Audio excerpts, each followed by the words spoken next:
Quiero que se fije bien en esta imagen. Guárdela en la memoria porque volveremos sobre ella. Se trata, en efecto, de un carro al galope encontrado en la zona de Tamashgert, al sur de Argelia. Una pintura como otras que iremos viendo, que guarda una estrecha relación con la historia que quiero contarle. Otra historia oficialmente imposible, que no será del agrado de los arqueólogos ortodoxos. Pero la verdad, como usted sabe muy bien, no es patrimonio de nadie. Sígame y juzgue por sí mismo.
Keops, Kefren, Micerinos, el símbolo de Egipto, la última de las 7 maravillas del mundo antiguo. Y sobresaliendo como una reina Keops, la gran pirámide. Una construcción incomprensible, un desafío a la razón, una obra que provoca vértigo. ¿Quién la levantó y sobre todo cómo? Keops reúne 3 millones de bloques de piedra caliza y granítica. Bloques que oscilan entre 2 y 40 toneladas de peso. Bloques tallados con tal precisión que no permiten el paso de una hoja de papel. Un monumento cuyo revestimiento original, hoy casi desaparecido, estaba formado por losas de caliza pulida de hasta 16 toneladas. Y a su lado, otro coloso, Kefren, casi 1.700.000 metros cúbicos de piedra. Bloques idénticos a los de Keops, con un revestimiento original de caliza pulida y granito rojo de Asuán. En su base cabrían 7 campos de fútbol. Por último, Micerinos, la más modesta pero igualmente soberbia y desconcertante. Su altura equivale a un edificio de 20 plantas. Hoy la tecnología tendría graves dificultades para alzar y depositar esos bloques de piedra.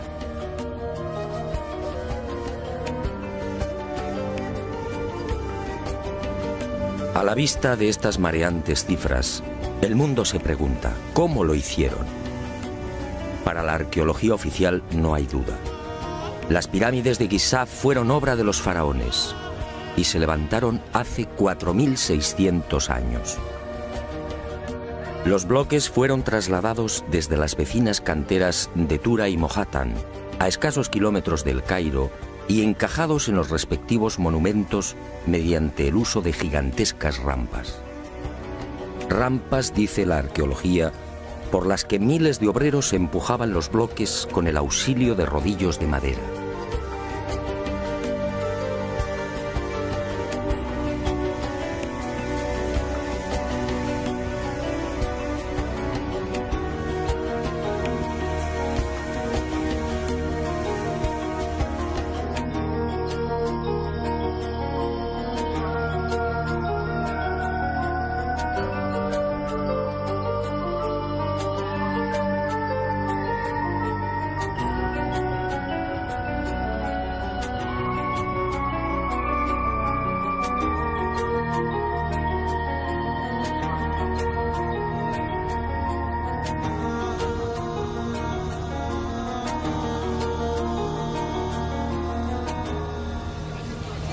Pero la célebre teoría de las rampas, divulgada en el siglo XX por el arqueólogo alemán Ludwig Borchardt, no termina de convencer a cuantos hemos tenido el privilegio de pisar la meseta de Giza y contemplar estos 3 millones de bloques.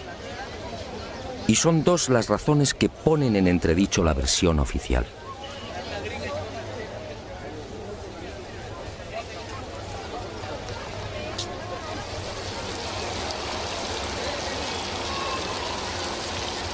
Según los arqueólogos, la Gran Pirámide fue construida por Keops, el faraón que reinó entre los años 2590 y 2567 a.C. Basta un sencillo cálculo para comprobar que en esos 23 años de reinado, los trabajadores tuvieron que mover y elevar hasta las correspondientes hiladas un total de 357 bloques por día. 357 moles de piedra con pesos que oscilan entre 2.000 y 40.000 kilos.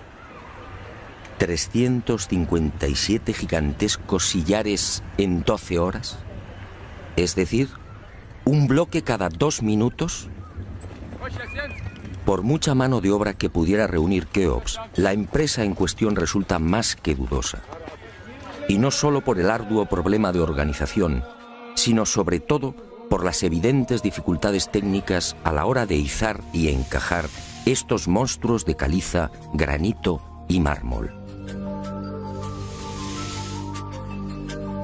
Los arqueólogos más conservadores se defienden escudándose en lo escrito por Heródoto en el siglo V a.C. Según el padre de la historia, los bloques eran levantados de grada en grada con el concurso de una serie de máquinas formadas por maderos cortos. Esto, al parecer, fue lo que le contaron los sacerdotes durante su visita a Egipto. Pero la narración del escritor griego no constituye un punto de partida sólido y fiable. En el 450 a.C., cuando Heródoto recorre el Nilo, habían transcurrido 2000 años desde la supuesta construcción de la Gran Pirámide por Keops.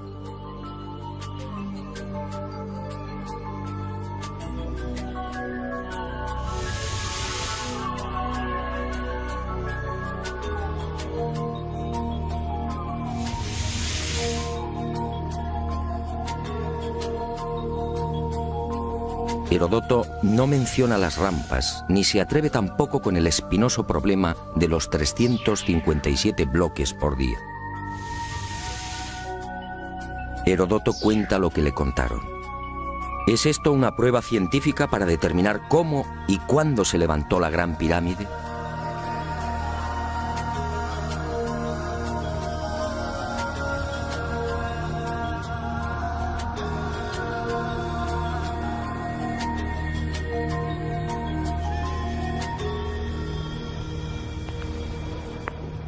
Pero existe una segunda razón de mayor calado que hace dudar de lo establecido por la arqueología. Hace 4.600 años, cuando los arqueólogos fijan la construcción de la Gran Pirámide, el Valle del Nilo justamente despertaba al periodo neolítico.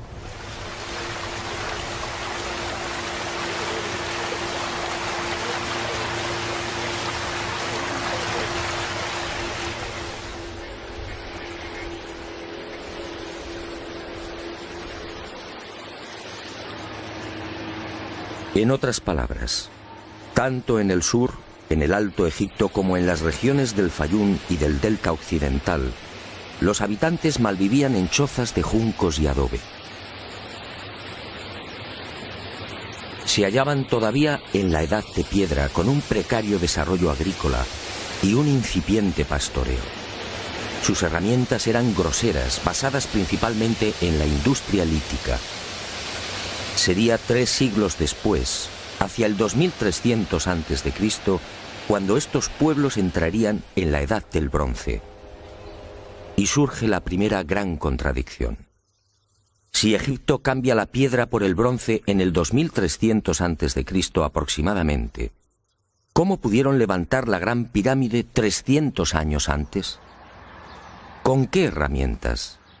¿Con qué clase de conocimientos? ¿Cómo explicar semejante salto cualitativo?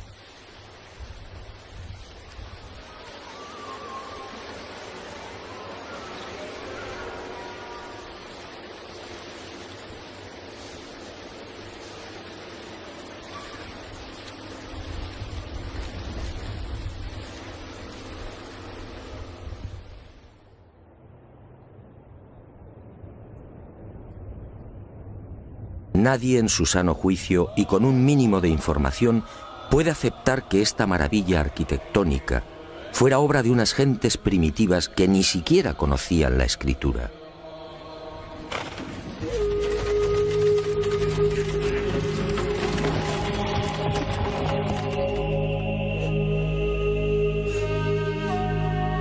El testimonio de Heródoto, en efecto, deja mucho que desear. Hoy cualquier arquitecto o ingeniero comprende de inmediato las graves dificultades técnicas que debieron superar los constructores de la Gran Pirámide. Las cámaras, galerías y los mal llamados conductos de ventilación exigen unos profundos conocimientos matemáticos y arquitectónicos.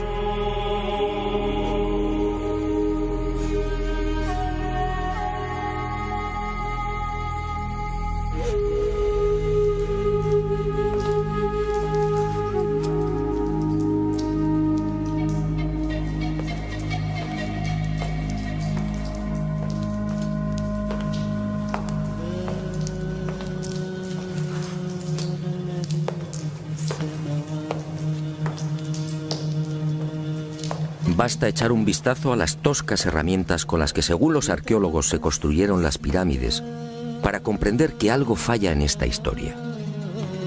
Unas herramientas, además, que no existían hace 4.600 años. Es que estos mazos, niveles, bolas de dolerita, escuadras, trineos de madera y regletas sirvieron para establecer las asombrosas proporciones de la Gran Pirámide. ¿Cómo explicar, por ejemplo, que la desviación de la orientación norte-sur de sus caras no supere los 3 minutos 20 segundos hacia el oeste? ¿Cómo explicar la increíble perfección de la angulación de los bloques de revestimiento? Hoy solo podríamos alcanzarla con instrumentos ópticos. ¿Cómo entender que hace 4.600 años aquellos pueblos neolíticos dispusieran ya de una medida tan perfecta como el codo? Como es sabido, Solo en la era espacial se ha podido comprobar que el metro estaba mal medido. Su longitud en realidad es algo más de lo que siempre habíamos creído. El metro exacto tiene una longitud de 1.047. Pues bien, 2 codos egipcios equivalían exactamente a 1.047. El metro de la era espacial. ¿Cómo lo lograron? Pero las dudas y contradicciones no terminan ahí. Hasta el día de hoy, nadie ha logrado explicar satisfactoriamente el sistema de iluminación utilizado a la hora de construir las pirámides. Las tradicionales antorchas no sirven. No hay restos de hollín en techos o paredes. En cuanto a la fórmula de los espejos, reflejando la luz solar hasta lo más profundo, tampoco resiste un análisis medianamente serio. El movimiento del Sol obligaría a los constructores a una penosa labor de permanente rectificación. Esa luz sería útil como mucho para las salas y galerías más próximas a la entrada.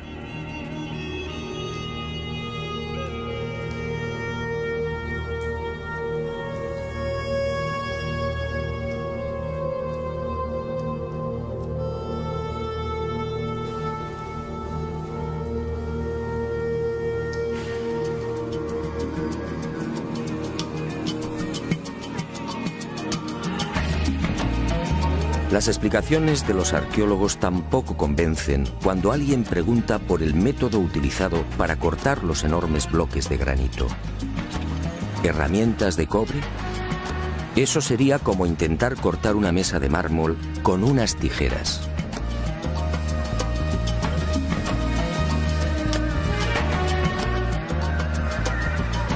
Y otro tanto sucede con el asombroso y enigmático pulido de los vasos de diorita y granito. ¿Qué clase de taladro utilizaban para que la cara interior ofrezca el mismo pulido que la exterior? ¿Cómo lo lograban si por las bocas de estos panzudos vasos no cabe siquiera la mano de un niño?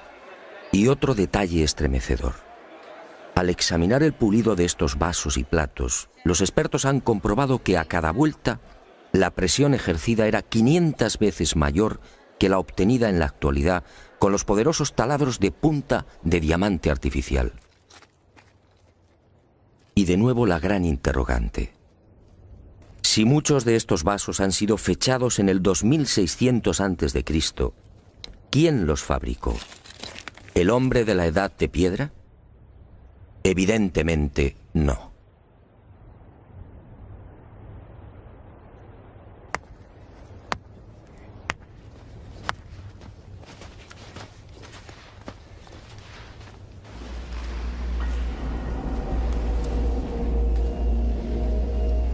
¿Y quién fue capaz de un pulido como el que presenta el supuesto sarcófago de la pirámide de Keops?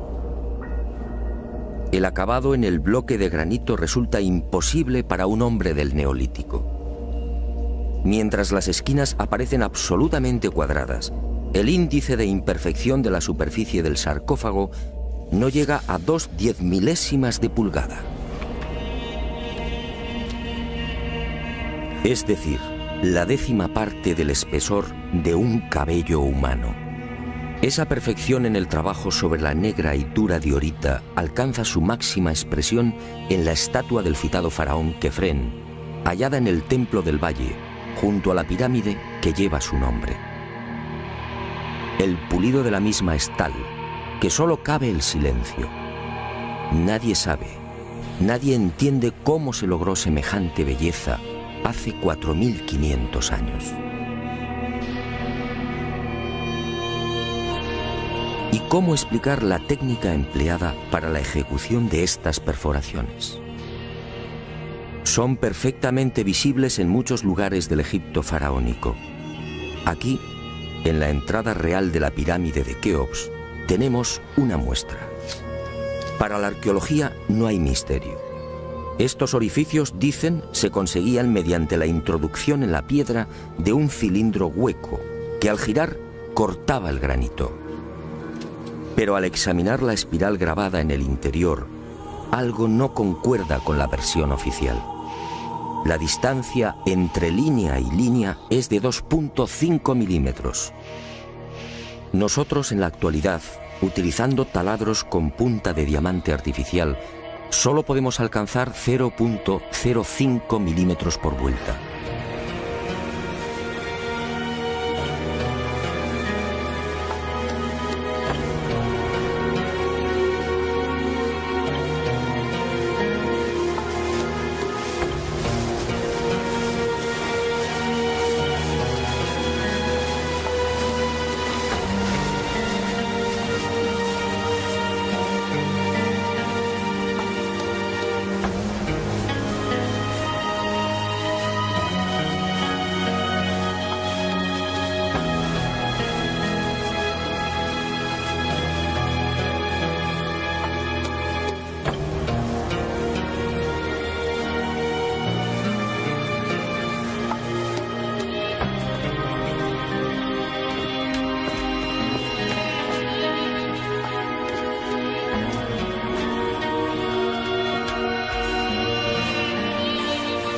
Cómo desarrollaban aquellos primitivos egipcios semejante presión y fuerza con un simple cilindro hueco.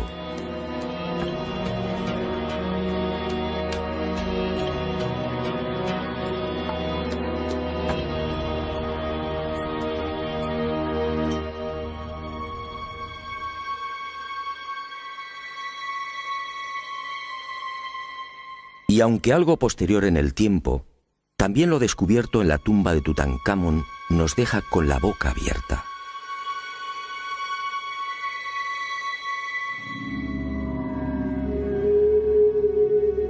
Cuchillos inoxidables, sandalias y manoplas de oro, una cama ergonómica, una cama con la parte de los pies más elevada, favoreciendo así la circulación sanguínea. ¿Cómo es posible hace 3.333 años? ¿De quién lo aprendieron?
Hoy, francamente, son muy pocos los que creen en la versión oficial.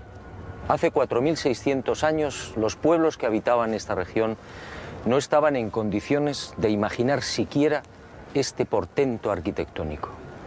Pero entonces, ¿quién levantó las pirámides?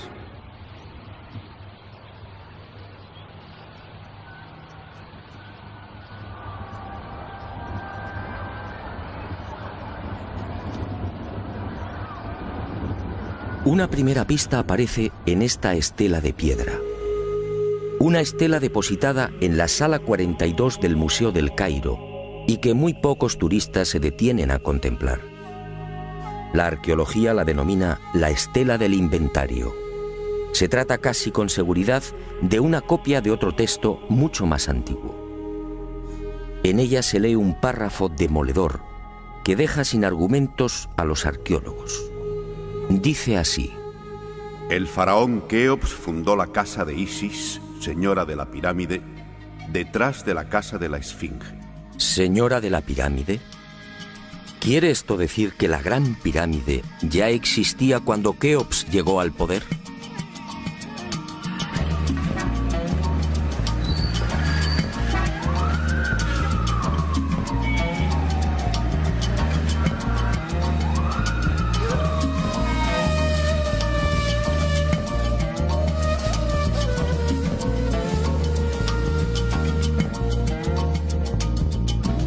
La segunda pista, mucho más espectacular, se encuentra a casi 3.000 kilómetros del Cairo. Y hacia allí nos dirigimos.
Este papiro, o lo que queda de él, recibe el nombre de Canon de Turín. Fue descubierto en 1822 por el viajero italiano Bernardino Drobetti en la antigua ciudad egipcia de Tebas. El propio Champollion lo tradujo concediéndole una singular importancia. Pero la arqueología ha preferido ignorarlo. Y no es de extrañar a la vista de su contenido. Esta escritura hierática procede de la época del no menos célebre Ramsés II, entre los años 1290 y 1224 a.C. Para algunos, el faraón que persiguió a Moisés. En total, 160 fragmentos correspondientes a 11 hojas escritas hace 3.200 años y en las que se lee una extraña lista de reyes. Una lista de reyes egipcios imposible para la ciencia. Imposible, sí, porque de aceptar lo manifestado en este documento arqueológico, la cronología faraónica se vendría abajo. ¿Y qué dice este papiro de 1,70 metros de longitud? Sencillamente que en un lejano pasado, Egipto fue gobernado por unos seres mitad hombres, mitad dioses, que recibían el nombre de Sen-Suhor, los compañeros de Horus. La lista de estos misteriosos reyes sitúa el primer gobierno en el Valle del Nilo, no durante el faraón Menes hace 5.000 años, como afirma la arqueología, sino mucho más atrás en el tiempo, concretamente hace 11.000 años. Esta desconcertante y revolucionaria lista de reyes aparece ratificada en buena medida por otra historia igualmente despreciada por los arqueólogos. Me refiero a lo escrito por Manetón en el 240 a.C. Este sumo sacerdote recibió el encargo del faraón Ptolomeo II Filadelfo de escribir la historia de Egipto desde sus comienzos. Manetón tuvo acceso a la documentación depositada en el templo de On, en Heliópolis, y cumplió el trabajo. En los escasos fragmentos que se conservan de su obra, en especial en los recopilados por Eusebio, puede leerse algo insólito que, como decía, coincide en lo básico con lo relatado en el Canon de Turín. Según Manetón, antes de Menes, el primer faraón de la primera dinastía, Egipto fue gobernado por unos semidioses y también durante miles de años. El sumo sacerdote greco-egipcio no habla de los Sen-Suhor, pero la casualidad es más que sospechosa. ¿Quiénes eran los Sen-Suhor? ¿Por qué los califican de semidioses?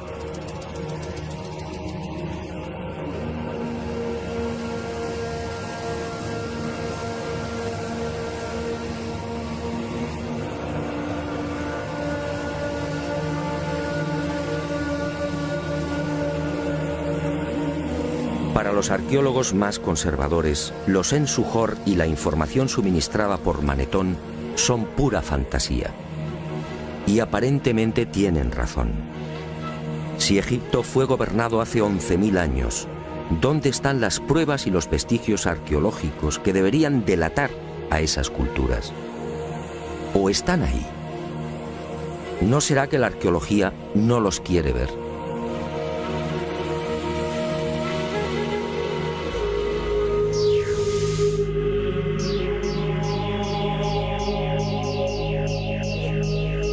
El presente descubrimiento se debe al investigador español Manuel Delgado. Él fue el primero en percatarse de lo que guarda el nuevo Museo Nubio. Todo un hallazgo que ofrecemos en primicia y que una vez más nos hace dudar de la cronología oficial. Este huevo de avestruz fue descubierto en la tumba 96 del cementerio 102 en Nubia por el arqueólogo inglés Cecil Malaby Firth. El hallazgo tuvo lugar en 1907, pero dada su naturaleza, fue silenciado. Alguien dibujó sobre él y lo depositó junto al cadáver. Evidentemente se trataba de un objeto muy querido por el difunto. En una de las superficies pueden apreciarse los dibujos de un avestruz y algunas plantas. En la opuesta, oh sorpresa, otra escena imposible: el curso del río Nilo y las siluetas de unas construcciones muy familiares: las 3 pirámides de la meseta de Giza. El hallazgo de este huevo de avestruz no tendría mayor importancia, de no ser por un pequeño gran detalle. Según los investigadores, los restos humanos de la citada tumba 96 se remontan a la cultura Nagada I, es decir, alrededor de 7000 años. 7000 años. Algo en efecto no cuadra. Si la arqueología afirma que las pirámides de Giza fueron levantadas hace 4600 años, ¿cómo es que aparecen dibujadas en una sepultura de hace 7000? Pero las pruebas que apuntan a un pasado mucho más remoto de lo que pretende la egiptología no terminan ahí. En 1991 volvió a encenderse la polémica. Esta vez el protagonista fue Abu el-Hol, el padre del terror, nombre dado por los naturales de la región a la mítica esfinge.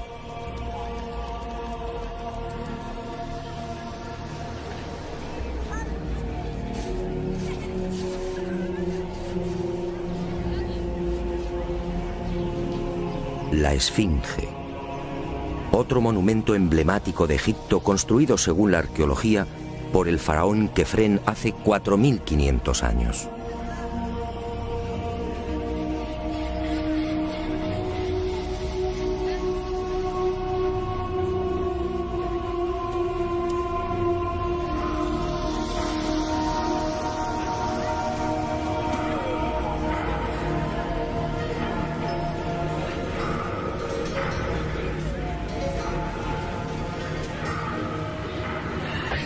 Lo que hoy podemos contemplar tiene escasa relación con la estampa original. En el pasado se hallaba totalmente pintada. El cuerpo de león en rojo y el tocado de la cabeza en azul, con rayas horizontales en amarillo. Portaba una barba postiza y por delante de esa barba aparecía una estatua a tamaño natural. Durante la invasión de los mamelucos, la esfinge fue cañoneada y la nariz destrozada. ¿4500 años? ¿Por qué la arqueología sitúa la construcción de la esfinge en esa época? En primer lugar, por el parecido del rostro con algunas de las estatuas de Kefren. Y además por el hecho de hallarse muy próxima al templo funerario de dicho faraón. Aunque parezca increíble, eso es todo.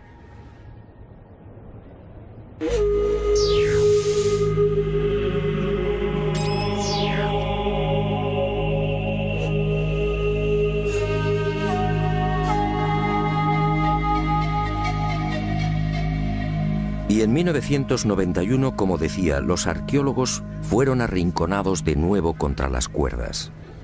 Un equipo de la Universidad de Boston, dirigido por el geólogo Robert Scotch, dio a conocer un estudio que retrasaba la construcción de la esfinge en varios miles de años. Mediante la utilización de ondas sonoras y micrófonos especiales, Los geólogos norteamericanos exploraron las rocas que forman parte de la Esfinge. El resultado fue asombroso. La zona delantera del monumento y parte de las paredes del foso que la rodea presentan una erosión de 2 metros de profundidad, provocada por las lluvias. En la época de Kefren, supuesto constructor de la Esfinge, esta región era un desierto. La única explicación a esa erosión acuática hay que buscarla en un clima especialmente húmedo, entre el 5000 y el 7000 a.C. Casi mágicamente hemos llegado a un punto que ya fue contemplado en uno de los anteriores capítulos de este planeta encantado. ¿Recuerda?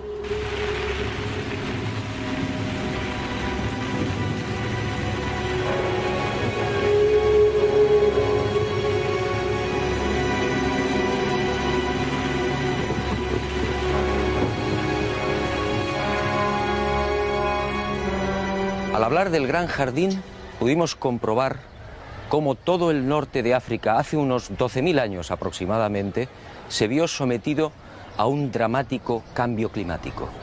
En otras palabras, la Universidad de Boston acertó.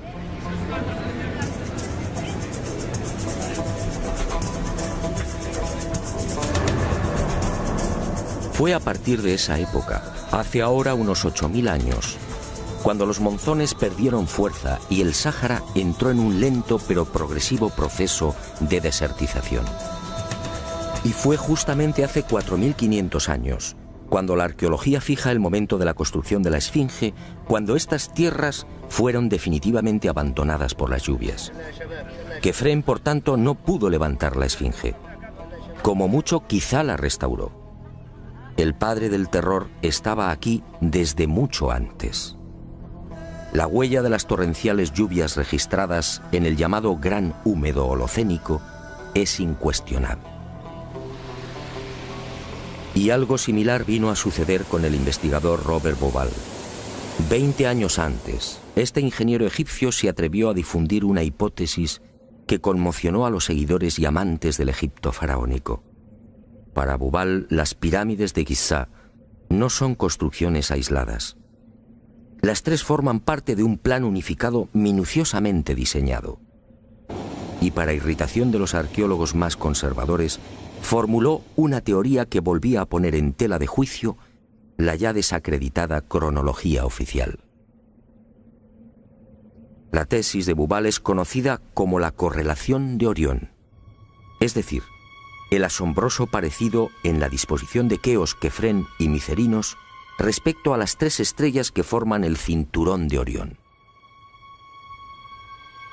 Basta trazar una línea entre las 3 pirámides y otra entre las estrellas del cinturón para observar que sendas ubicaciones son casi idénticas.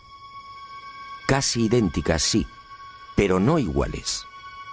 El ángulo de las pirámides es de 172 grados y el de las estrellas de Orión en la actualidad de 181. Bauval se percató de esta pequeña diferencia y tuvo una genial intuición. Con la ayuda de las computadoras retrocedió en la historia y descubrió que la alineación de las estrellas del cinturón de Orión coincidía con la de las pirámides hace 12.500 años. No son demasiadas coincidencias. Por un lado, la geología demuestra que la Esfinge tuvo que ser construida en pleno Gran Húmedo, es decir, hace más de 9.000 años. Por otro, el papiro de Turín y Manetón aseguran que unos semidioses gobernaron el valle del Nilo hace 11.000 o 12.000 años. Quizá más. También el huevo de avestruz hallado en la tumba 96 en Nubia nos dice que las pirámides existían ya hace 7.000 años. Y la tesis de Bauval pone punto final, insistiendo de nuevo en esa misteriosa fecha. 12.500 años.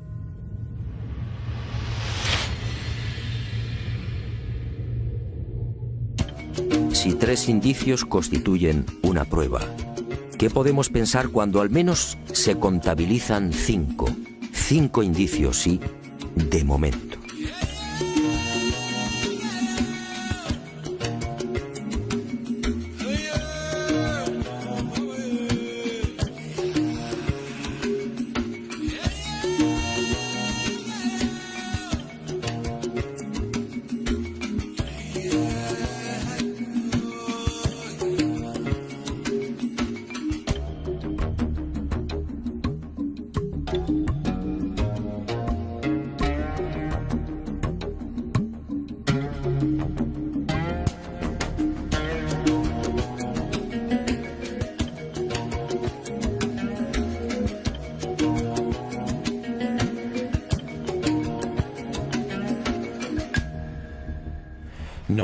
Las pruebas que contradicen la versión de la arqueología oficial no han concluido. ¿Recuerda usted esta pintura? Fue descubierta en el Tassili argelino. Según los arqueólogos, tiene una antigüedad aproximada de 5.500 años, probablemente mucho más. Se trata, en mi opinión, de un carro egipcio. Pero ¿cómo es posible? ¿Un carro egipcio a 2.500 kilómetros del Nilo?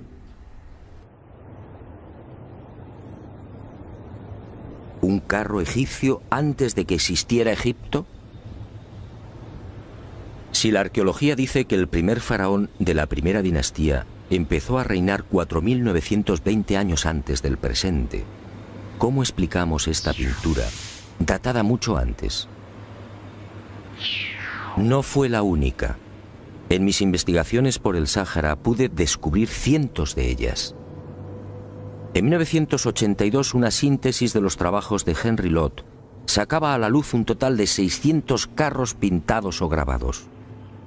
A estos hay que sumar otros 400, distribuidos por Mauritania, Marruecos, Argelia, Libia, Mali y Níger. Más de 1.000 carros pintados o grabados a 2.000, 3.000 y 5.000 kilómetros del Nilo. ¡Qué extraño! Carros y conductores típicamente egipcios. Perfiles, tocados y vestiduras son elocuentes. Carros y personajes egipcios en el corazón del Sáhara. Cuando interrogué a los arqueólogos, la mayoría se encogió de hombros. A decir verdad, estas pinturas no son cómodas. Algunas han sido fechadas en una época en la que, según la arqueología, carros y caballos no habían hecho acto de presencia en Egipto. Otras, como las del Tassili o el Fesán libio, son mucho más escandalosas. Los análisis de las sustancias orgánicas contenidas en los pigmentos han sido desconcertantes. 6.000, 8.000 y hasta 9.000 años de antigüedad. ¿Carros y conductores egipcios hace 9.000 años? Y casi sin querer, a la vista de estos documentos pictóricos, la memoria vuelve a poner en pie los hallazgos de la Universidad de Boston, el papiro de Turín, la historia narrada por Manetón, las pirámides pintadas en el huevo de avestruz o el descubrimiento de Bubal. Naturalmente, para la arqueología, estas pinturas y grabados no tienen sentido. El caballo y los carros, dicen, entraron en Egipto hacia el 1700 a.C. y lo hicieron con la invasión de los Hicsos, un pueblo procedente de la Alta Siria que gobernó la mitad oriental del delta. Nuevo y grave error de la arqueología. El caballo y los carros, como demuestran estas pinturas y grabados, ya existían en el Sáhara mucho antes de la 13 dinastía. Otra cuestión es que no quieran reconocerlo. Y es comprensible. Si los egipcios y su cultura proceden del Sáhara, ¿en qué queda la supuesta hegemonía del Egipto faraónico?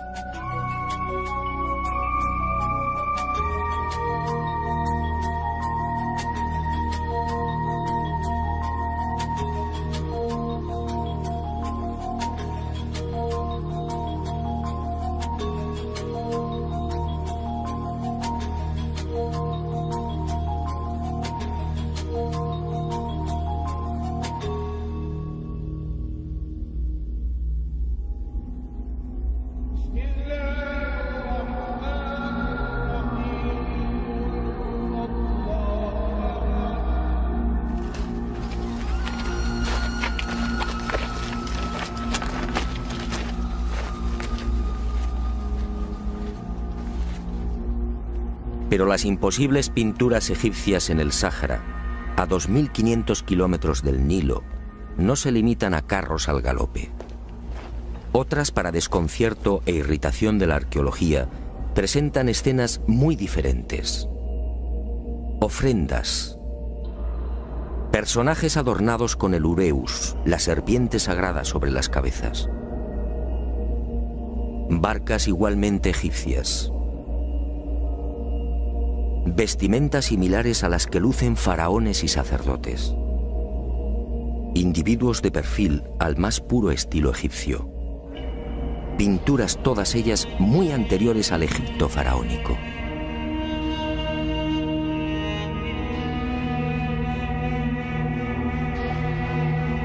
¿Barcas egipcias en pleno desierto? Si estas pinturas, como aseguran los confusos y confundidos arqueólogos, fueran tan solo el testimonio de la influencia de la 18 dinastía en esta remota parte del Sáhara, ¿cuál sería el sentido de las mismas? En esa época, durante la 18 dinastía, hace 3500 años, esta zona era un desierto idéntico al que ahora vemos. ¿Barcas en un infierno de piedra y arena? ¿Y por qué ignoran la datación?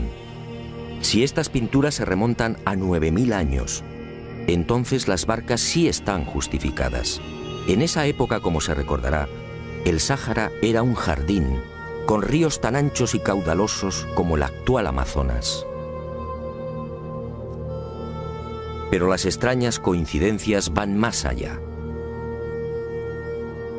En esta tumba, a lo largo de más de 120 metros, hace 3100 años, Ramsés III mandó pintar lo que se conoce como el Libro de las Puertas, una especie de cartografía del más allá, una síntesis de la religión del inframundo, la religión del río infernal, la religión que partió del Sáhara y que posteriormente, con las migraciones, apareció entre los guanches, los íberos y los etruscos. ¿Casualidad? ¿Y qué decir de los cientos de representaciones de la vaca sagrada Hathor, del buey Apis o del carnero Amón, todos egipcios con el disco solar entre los cuernos? ¿Cómo explicar que estas mismas imágenes podamos encontrarlas en las pinturas y grabados rupestres de Marruecos, Libia o Argelia? Grabados y pinturas, no lo olvidemos, de 9000, 10000 y 12000 años de antigüedad, es decir, muy anteriores a los bóvidos egipcios. Para el que lo quiera ver, está muy claro. El dios Sol o Amón-Ra de los egipcios, el Achamón de los guanches o el Baal-Jamón de los fenicios tienen un origen común: el profundo y olvidado Sáhara.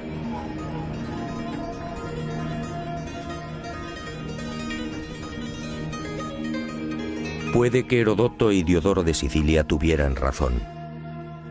Egipto, el Egipto faraónico, fue obra de los dioses. Ha llegado el momento de ser valiente. Para mí, hace 9000 o 10000 años, quizá más, alguien no humano descendió en el gran jardín, en el Sáhara Azul, y puso en marcha una gran cultura.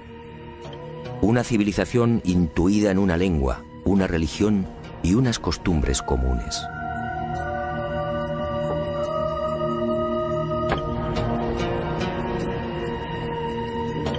Esos seres, esos dioses de cabezas redondas pintados en Tassili, podían proceder de Orión.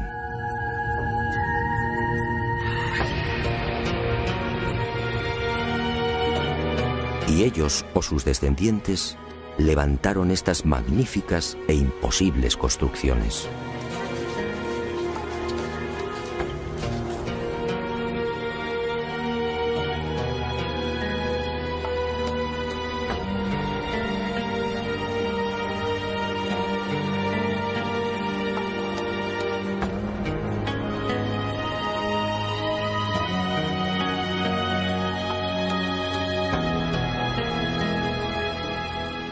¿Cree usted que se trata de un sueño?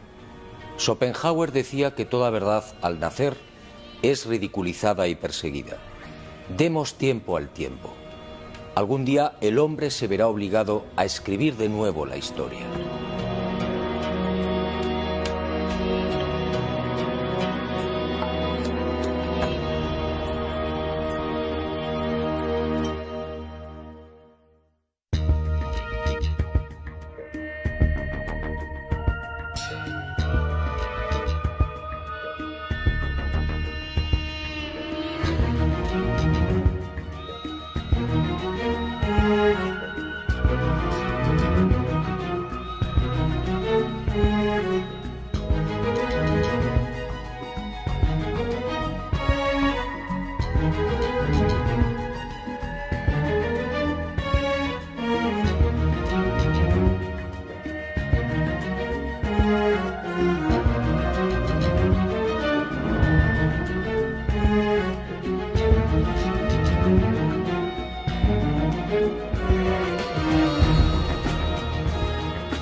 logrado explicar satisfactoriamente el sistema de iluminación utilizado a la hora de construir las pirámides. Las tradicionales antorchas no sirven. No hay restos de hollín en techos o paredes. En cuanto a la fórmula de los espejos, reflejando la luz solar hasta lo más profundo, tampoco resiste un análisis medianamente serio. El movimiento del Sol obligaría a los constructores a una penosa labor de permanente rectificación. Esa luz sería útil como mucho para las salas y galerías más próximas a la entrada.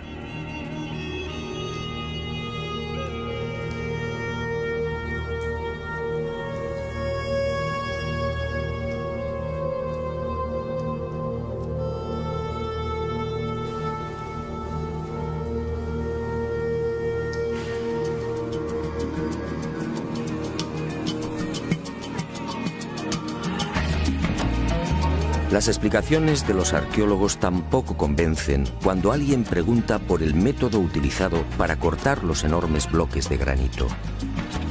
¿Herramientas de cobre? Eso sería como intentar cortar una mesa de mármol con unas tijeras.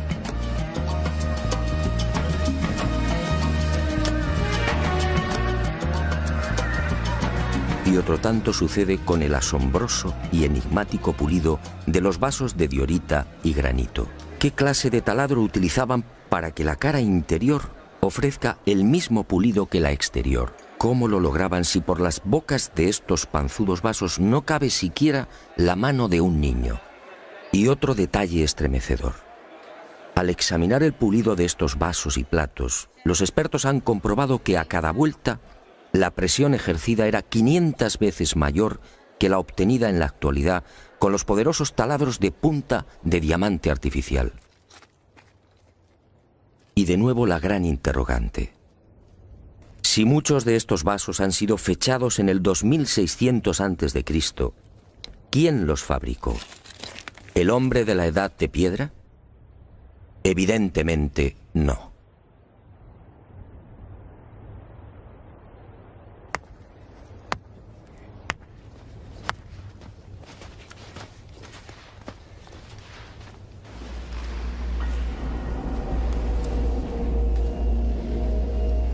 ¿Y quién fue capaz de un pulido como el que presenta el supuesto sarcófago de la pirámide de Keops? El acabado en el bloque de granito resulta imposible para un hombre del Neolítico. Mientras las esquinas aparecen absolutamente cuadradas, el índice de imperfección de la superficie del sarcófago no llega a 2/10 de pulgada. Es decir, la 10ª parte del espesor de un cabello humano. Esa perfección en el trabajo sobre la negra y dura diorita alcanza su máxima expresión en la estatua del citado faraón Kefren, hallada en el Templo del Valle, junto a la pirámide que lleva su nombre. El pulido de la misma es tal que solo cabe el silencio. Nadie sabe, nadie entiende cómo se logró semejante belleza hace 4500 años. ¿Y cómo explicar la técnica empleada para la ejecución de estas perforaciones? Son perfectamente visibles en muchos lugares del Egipto faraónico. Aquí, en la entrada real de la pirámide de Keops, tenemos una muestra. Para la arqueología no hay misterio. Estos orificios, dicen, se conseguían mediante la introducción en la piedra de un cilindro hueco que al girar cortaba el granito. Pero al examinar la espiral grabada en el interior, algo no concuerda con la versión oficial. La distancia entre línea y línea es de 2.5 milímetros. Nosotros en la actualidad, utilizando taladros con punta de diamante artificial, solo podemos alcanzar 0.05 milímetros por vuelta.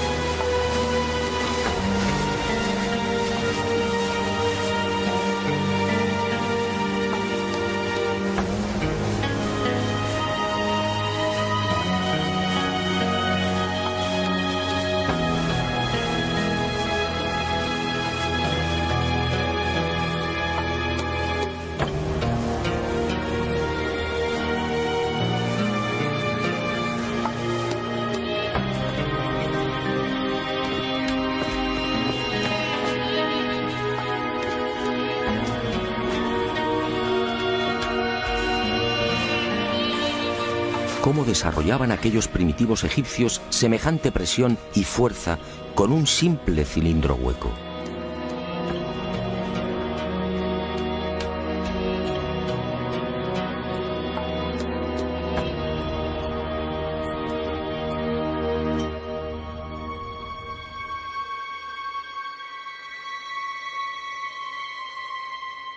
Y aunque algo posterior en el tiempo, también lo descubierto en la tumba de Tutankamón nos deja con la boca abierta.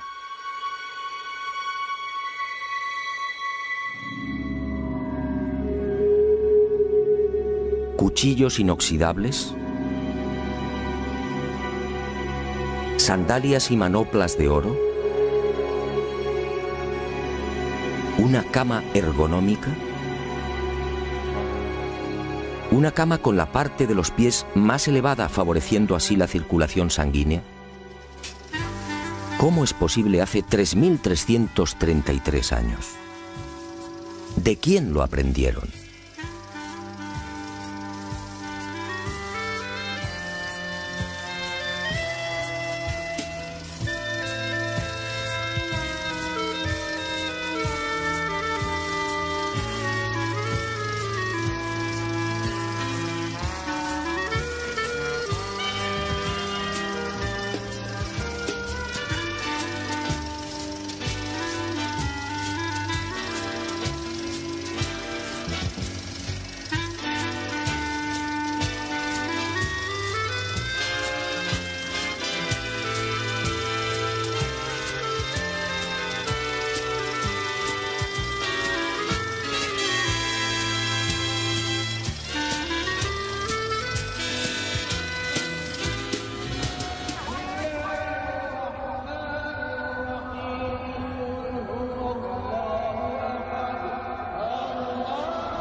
Hoy, francamente, son muy pocos los que creen en la versión oficial. Hace 4.600 años, los pueblos que habitaban esta región no estaban en condiciones de imaginar siquiera este portento arquitectónico. Pero entonces, ¿quién levantó las pirámides?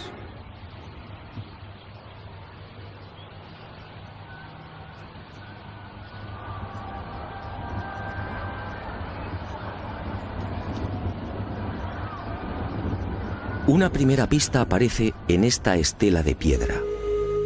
Una estela depositada en la sala 42 del Museo del Cairo y que muy pocos turistas se detienen a contemplar. La arqueología la denomina la estela del inventario. Se trata casi con seguridad de una copia de otro texto mucho más antiguo. En ella se lee un párrafo demoledor que deja sin argumentos a los arqueólogos. Dice así: El faraón Keops fundó la casa de Isis, señora de la pirámide, detrás de la casa de la Esfinge.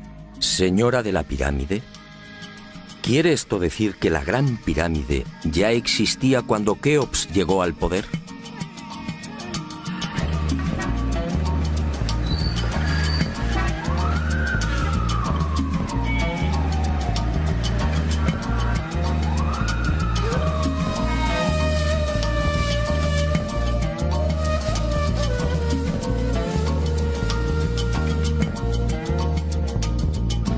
La segunda pista, mucho más espectacular, se encuentra a casi 3.000 kilómetros del Cairo. Y hacia allí nos dirigimos.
Quiero que se fije bien en esta imagen. Guárdela en la memoria porque volveremos sobre ella. Se trata, en efecto, de un carro al galope encontrado en la zona de Tamasjert, al sur de Argelia. Una pintura como otras que iremos viendo, que guarda una estrecha relación con la historia que quiero contarle. Otra historia oficialmente imposible, que no será del agrado de los arqueólogos ortodoxos. Pero la verdad, como usted sabe muy bien, no es patrimonio de nadie. Sígame y juzgue por sí mismo.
Keops, Kefren, Micerinos, el símbolo de Egipto, la última de las 7 maravillas del mundo antiguo, y sobresaliendo como una reina Keops, la Gran Pirámide. Una construcción incomprensible, un desafío a la razón, una obra que provoca vértigo. ¿Quién la levantó y, sobre todo, cómo? Keops reúne 3 millones de bloques de piedra caliza y granítica. Bloques que oscilan entre 2 y 40 toneladas de peso. Bloques tallados con tal precisión que no permiten el paso de una hoja de papel. Un monumento cuyo revestimiento original, hoy casi desaparecido, estaba formado por losas de caliza pulida de hasta 16 toneladas. Y a su lado, otro coloso, Kefren, casi 1.700.000 metros cúbicos de piedra. Bloques idénticos a los de Keops, con un revestimiento original de caliza pulida y granito rojo de Asuán. En su base cabrían 7 campos de fútbol. Por último, Micerinos, la más modesta pero igualmente soberbia y desconcertante. Su altura equivale a un edificio de 20 plantas. Hoy la tecnología tendría graves dificultades para alzar y depositar esos bloques de piedra.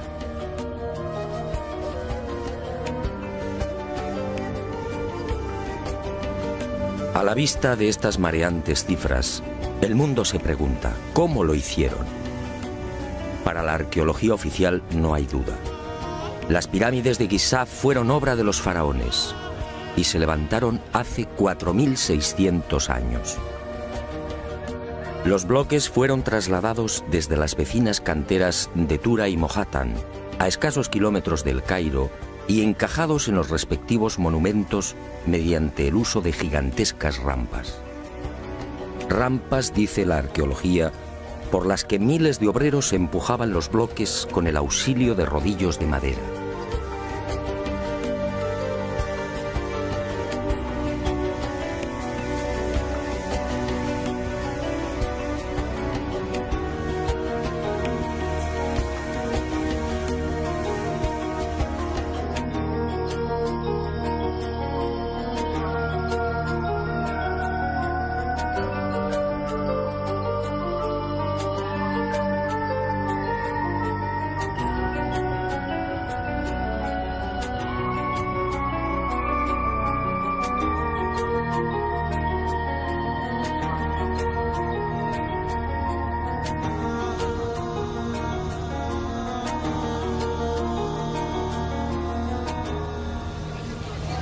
Pero la célebre teoría de las rampas, divulgada en el siglo XX por el arqueólogo alemán Ludwig Borchardt, no termina de convencer a cuantos hemos tenido el privilegio de pisar la meseta de Giza y contemplar estos 3 millones de bloques. Y son dos las razones que ponen en entredicho la versión oficial.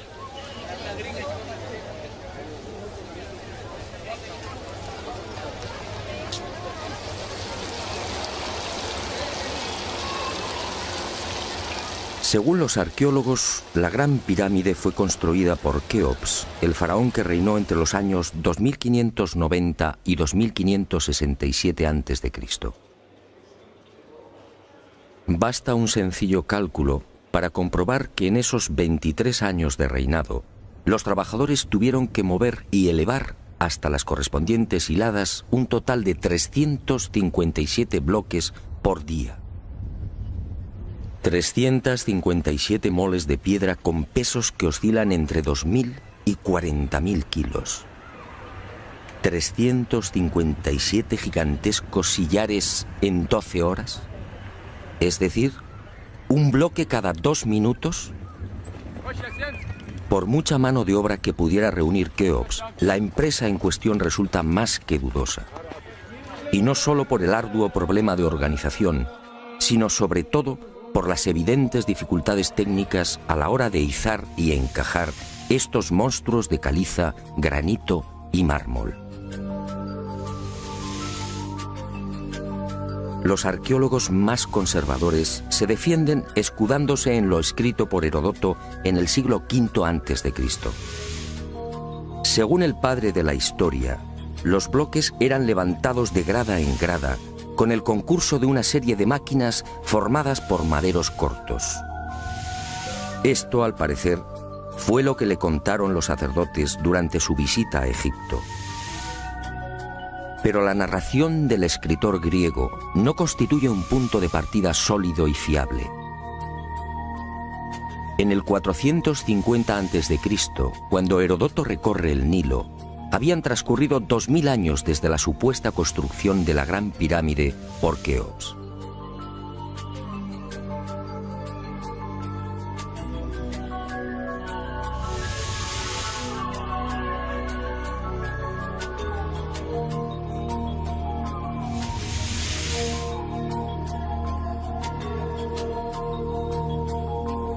Heródoto no menciona las rampas, ni se atreve tampoco con el espinoso problema de los 357 bloques por día. Heródoto cuenta lo que le contaron. ¿Es esto una prueba científica para determinar cómo y cuándo se levantó la Gran Pirámide?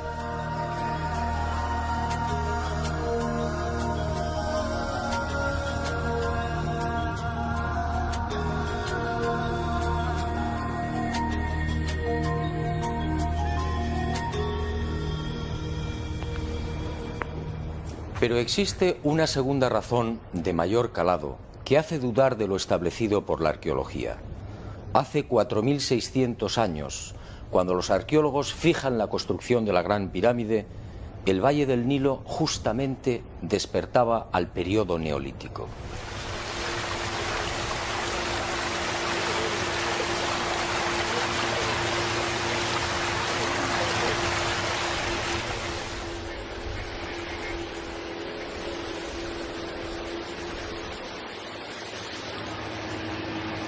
En otras palabras, tanto en el sur, en el Alto Egipto, como en las regiones del Fayum y del Delta Occidental, los habitantes malvivían en chozas de juncos y adobe.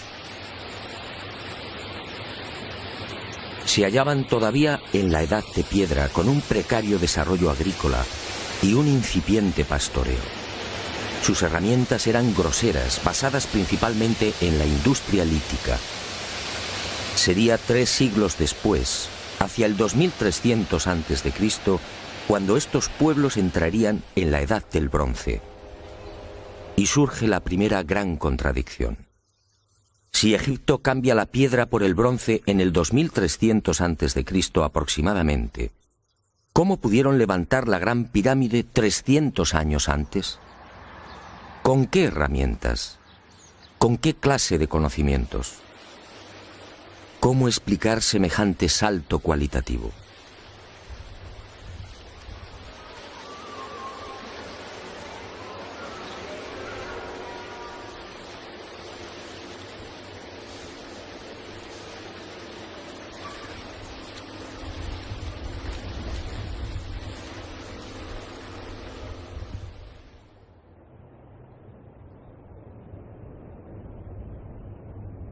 Nadie en su sano juicio y con un mínimo de información puede aceptar que esta maravilla arquitectónica fuera obra de unas gentes primitivas que ni siquiera conocían la escritura.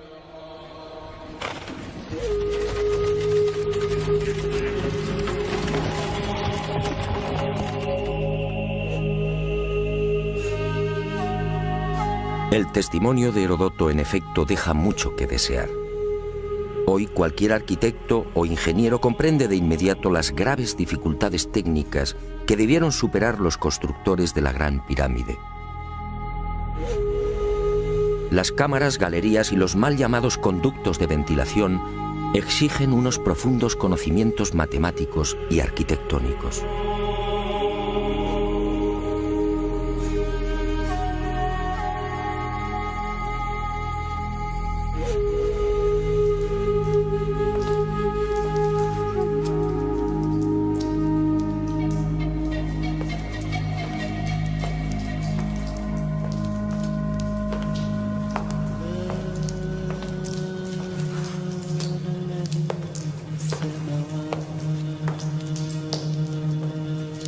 Basta echar un vistazo a las toscas herramientas con las que, según los arqueólogos, se construyeron las pirámides para comprender que algo falla en esta historia.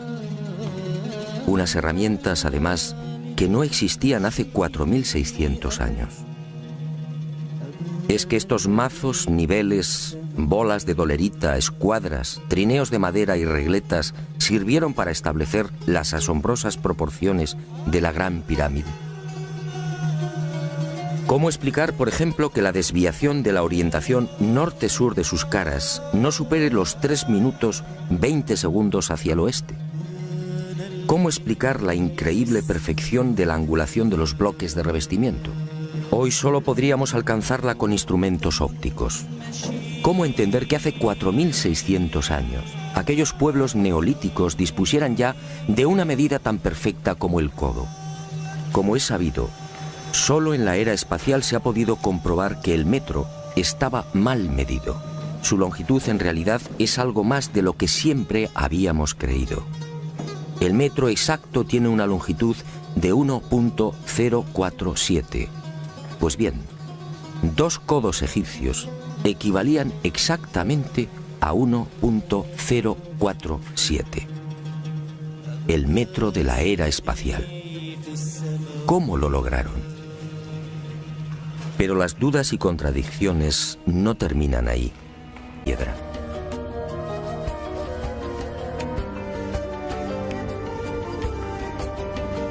A la vista de estas mareantes cifras, el mundo se pregunta, ¿cómo lo hicieron? Para la arqueología oficial no hay duda. Las pirámides de Giza fueron obra de los faraones y se levantaron hace 4.600 años. Los bloques fueron trasladados desde las vecinas canteras de Tura y Mohatan, a escasos kilómetros del Cairo, y encajados en los respectivos monumentos mediante el uso de gigantescas rampas. Rampas, dice la arqueología, por las que miles de obreros empujaban los bloques con el auxilio de rodillos de madera.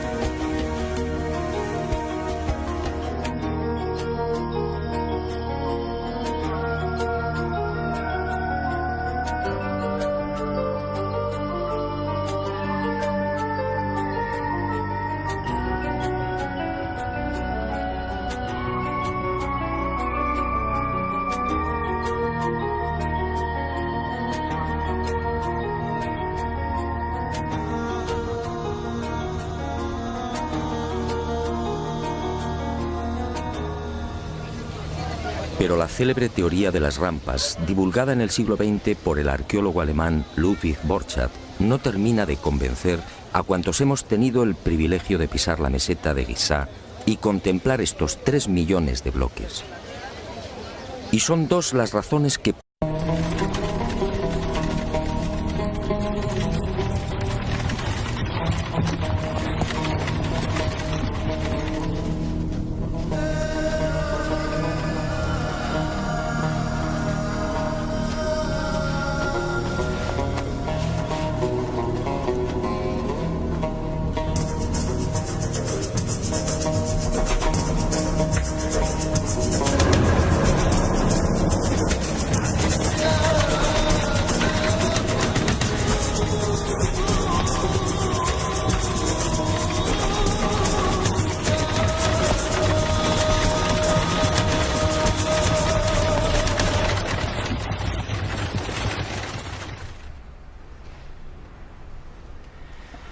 Quiero que se fije bien en esta imagen. Guárdela en la memoria porque volveremos sobre ella. Se trata, en efecto, de un carro al galope encontrado en la zona de Tamasjert, al sur de Argelia. Una pintura como otras que iremos viendo, que guarda una estrecha relación con la historia que quiero contarle. Otra historia oficialmente imposible, que no será del agrado de los arqueólogos ortodoxos. Pero la verdad, como usted sabe muy bien, no es patrimonio de nadie. Sígame y juzgue por sí mismo.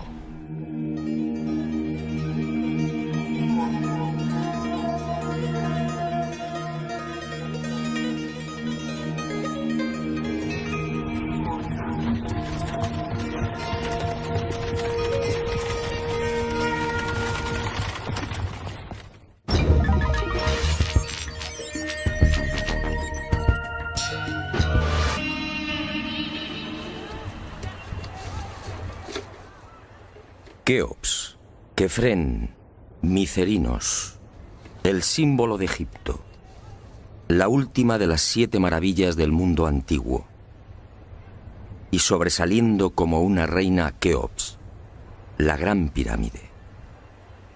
Una construcción incomprensible, un desafío a la razón, una obra que provoca vértigo. ¿Quién la levantó y, sobre todo, cómo? Keops reúne 3 millones de bloques de piedra caliza y granítica. Bloques que oscilan entre 2 y 40 toneladas de peso. Bloques tallados con tal precisión que no permiten el paso de una hoja de papel. Un monumento cuyo revestimiento original, hoy casi desaparecido, estaba formado por losas de caliza pulida de hasta 16 toneladas. Y a su lado, otro coloso, Kefren, casi 1.700.000 metros cúbicos de piedra. Bloques idénticos a los de Keops, con un revestimiento original de caliza pulida y granito rojo de Asuán.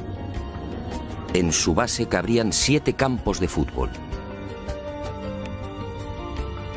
Por último, Micerinos, la más modesta pero igualmente soberbia y desconcertante. Su altura equivale a un edificio de 20 plantas. Hoy la tecnología tendría graves dificultades para alzar y depositar esos bloques de piedra.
Ponen en entredicho la versión oficial.